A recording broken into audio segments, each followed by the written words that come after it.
Did with my scanner is I took a little fine permanent marker and I put a little stick figure with the head in the legs and the arms, and I put it right here, not on the glass but on the scanner to remind me, okay, this is where the head goes. It's really annoying when it comes up upside down. I just wanted to share that with you. Turn your card around so that the white's no? I'm worried because it might be too white.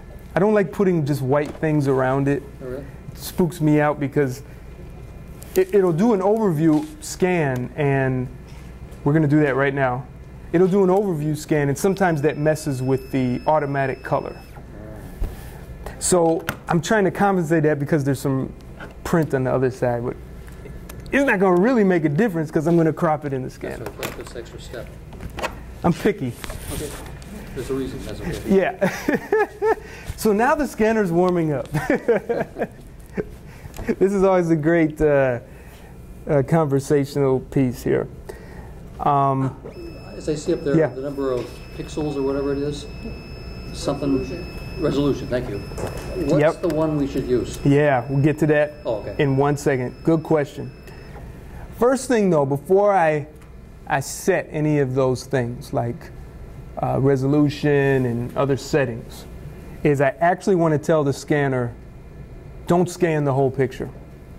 Otherwise it'll scan everything on the bed. We don't need to do that in this case. I hope to get to one where we actually need to do that. So I'm just going in here and setting what's called some call it a boundary box, some call it a crop box. Every scanner software has this type of thing. Some of them might be automatic. If you have automatic settings on your scanner, often it will crop it automatically for you. And it usually does a decent job. But I like to have full control over what I'm doing because that way I can troubleshoot it easier. What kind of, let's see. Let me go around here real quick. Does anyone here have an Epson flatbed scanner? Okay, good. HP? I have an HP. HP, okay. And then what else do you have that we didn't mention? Epson?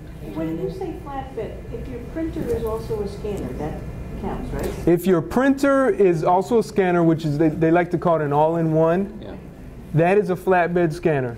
Anything that has a piece of glass that you stick stuff on top of or underneath is called a flatbed. The only other type of scanner besides that would be a negative scanner or a slide scanner, basically. And the slide scanners typically do 35 millimeter film and positive slides. So I have this set. It's right in the middle. Some may ask, well, what about the area outside of the image, which shows the photographer's name and whatnot? Well, in that case, I would go ahead and change my crop box to cover that whole area. With Epson scanners, which I highly recommend, okay, you have much better control over the settings.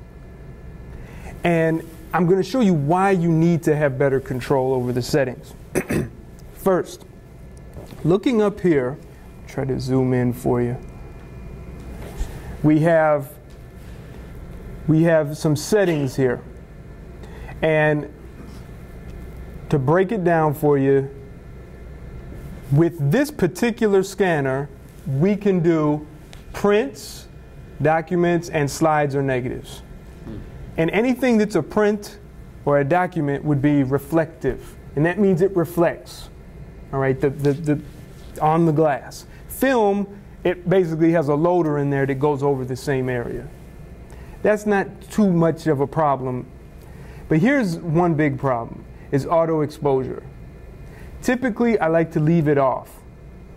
But in this case, with this particular Epson driver, you can't. And this auto exposure that they provide is actually pretty good because it hardly does anything. It pretty much scans the image as it is. So we leave it at photo. But here's where you've got to have control, where it says resolution. Image type is also critical. Even if it's black and white, scan it in color.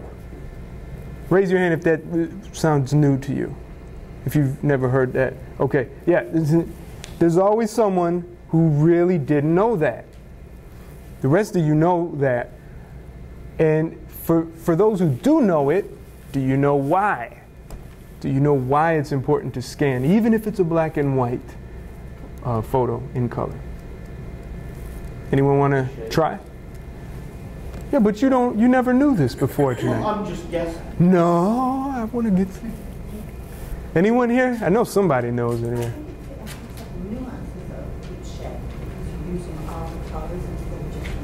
Yes.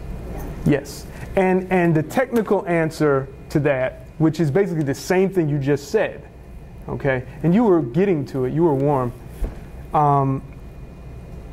The nuances and the shades, as you put it, technically, that's called channels. What's it called? Channels. That's technically called channels.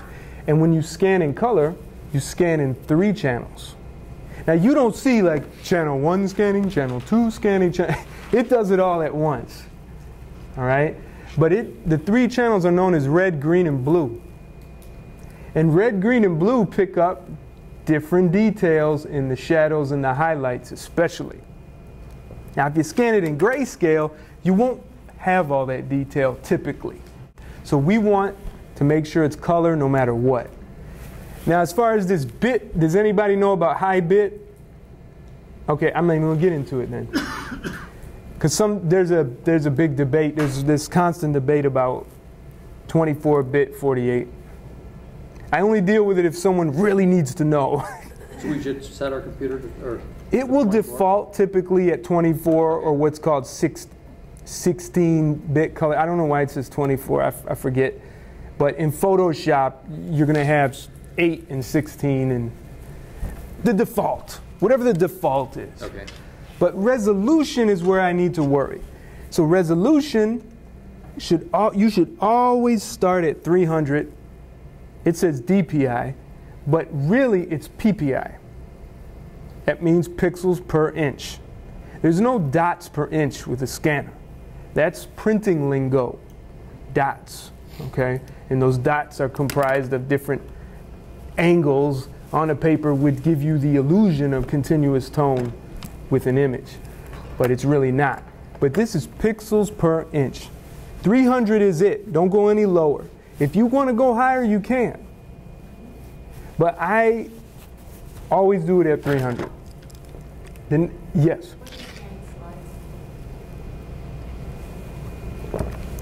Scanning slides, 35 millimeter slides, is different because you have to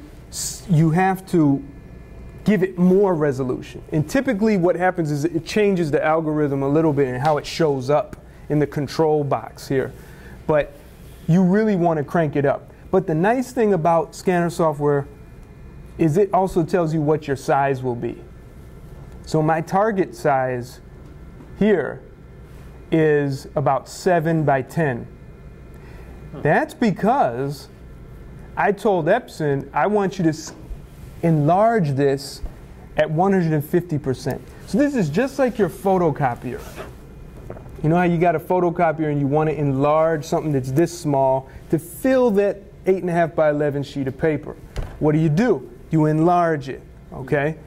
If you want to make a picture bigger, this is where you do it. Don't do it when you're in the photo editing program, where the computer has to guess which pixels to add, because that's all it does. This one, it actually takes more time, scans it with more resolution. Although you say, well, I'm just enlarging it, it's essentially the same thing. Now, 100 is okay. But when I'm scanning for people who, when I have a customer who says, well, I don't know how big I want it right now, so then I do it at 150. And it won't hurt to scan it in big anyways. You just make it smaller later. So let's stop talking and scan it. No, not yet. One other thing I wanted to show you. Now, here we have some settings.